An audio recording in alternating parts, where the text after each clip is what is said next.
Starter sit advice for week 7. Next on Fantasy Football Today in 5. Welcome to FFT in 5. I'm Chris Towers. I'm here with Dave Richard, and we're here to talk some starts and sits for week 7 of the NFL season. But first, we've got a little more injury news to talk about. And obviously, it's one of the biggest storylines in fantasy football heading into week 7, along with the fact that we've got 6 teams on a bye. Is just how many names are dealing with injuries and how much, as of Wednesday at 4:50, remains totally unknown. You know, we were talking before the show about I would love to tell people to sit Gus Edwards, but between the Rams and 49ers, I have no idea who's going to be useful on any of those teams. So right now, I probably have to tell you to start Gus Edwards ahead of all those guys. And it makes things very difficult. So obviously, as the week goes on, we'll have a lot more talk about injuries, but 2 things I wanted to talk about. First, Kyler Murray had the window for his return to practice opened on Wednesday. Doesn't sound like he's got any chance to play in week 7. I would guess we're still multiple weeks away, but this does put him on a path, assuming there's no setbacks, to return within the next 3 weeks. And that's really exciting because, there have been some disappointments at the quarterback position. Dave, do you expect Kyler Murray to be in the QB1 discussion when he's healthy? He might be toward the bottom of it. The one thing I worry about is quarterback coming back from a torn ACL. Mm-hmm. How willing will he be to run? Now, there's going to be some chances where he's pressured. He just takes off. Quarterbacks naturally do that. How often do you think the Cardinals are going to dial up rushing plays for him like he used to have back in the day? And then I still think even with 3 weeks of practice, there will be some rust. And of course, it's not the best receiving core, and it's not the best offensive line.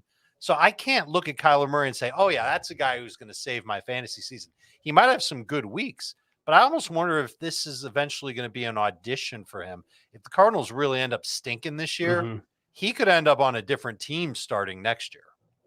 Yeah, that's one thing we're going to be watching very closely in the second half of the season with an eye on 2024 and beyond. The other one that I wanted to talk about, Kyren Williams, this was, yesterday when we're talking about this, it sounds like, oh, he's not going to play this week, but it's not that serious. And then we get this report from Jeremy Fowler from ESPN earlier on Wednesday.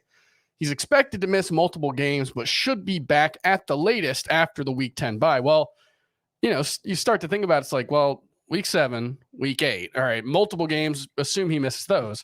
Then it's maybe he's back in week 9, if not week 11. So this is a really concerning situation. And obviously, there's just no clarity on what to expect from the Rams backfield. They've added Darrell Henderson. They signed Royce Freeman from the practice squad. They signed Myles Gaskin from the Vikings practice squad. So do you have any lean on the Rams backfield for week 7? I don't have a good lean. The one thing that did strike me, Chris, is that by signing Myles Gaskin off the Vikings practice squad, they've committed to him for 4 weeks.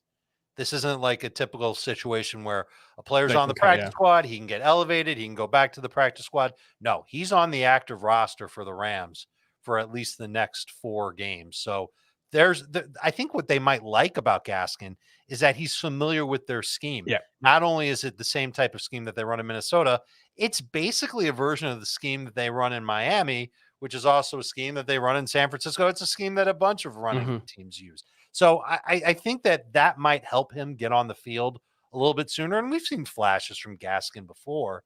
It's just a matter of how much can he do in this week's worth of practices and whether or not he can displace Zach Evans, who's a day 3 pick who, doesn't have a lot of great traits. Otherwise, he wouldn't have been a day 3 pick.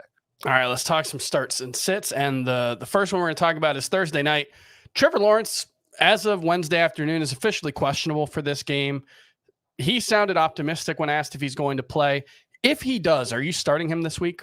He's a low-end starter. I'm listing him as a bust candidate in this week's lineup decisions. That doesn't mean that he's definitely going to bust. It just means that you should have lowered expectations. This is a good Saints defense. Yep. They can get just enough pressure on their opponents. They've got a great secondary. They should match up well and play a lot of man-to-man coverage against Trevor Lawrence.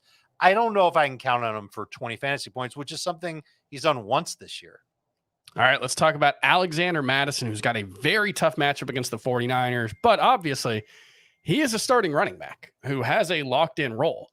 And there's about 12 of those in the NFL in week 7. That locked-in role is starting to fall apart for him. He's played right around 50, 55% of the snaps the past couple of weeks, I believe. He's not in that 70% range where he was before Cam Akers came to town. I think he's still going to end up playing the most. I'm almost hoping that he catches 4 passes, and that gives him a chance at 10 PPR points against San Francisco. I wouldn't expect him to do much more than that. I would try and sit him. All right, let's talk about DJ Moore, who's going to be playing with Tyson Bagent as the starting quarterback for the Bears, presumably. And look, Justin Fields wasn't throwing a ton or giving necessarily the highest quality of targets. What DJ Moore has been doing a lot, you saw it in that Washington game, a lot of after the catch stuff.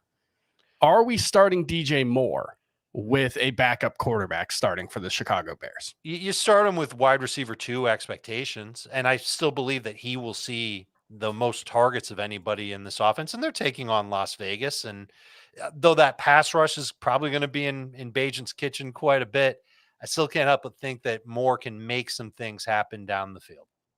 All right, that's going to do it for FFT and 5 for Wednesday. For Thursday morning, we'll see you tomorrow on FFT and 5.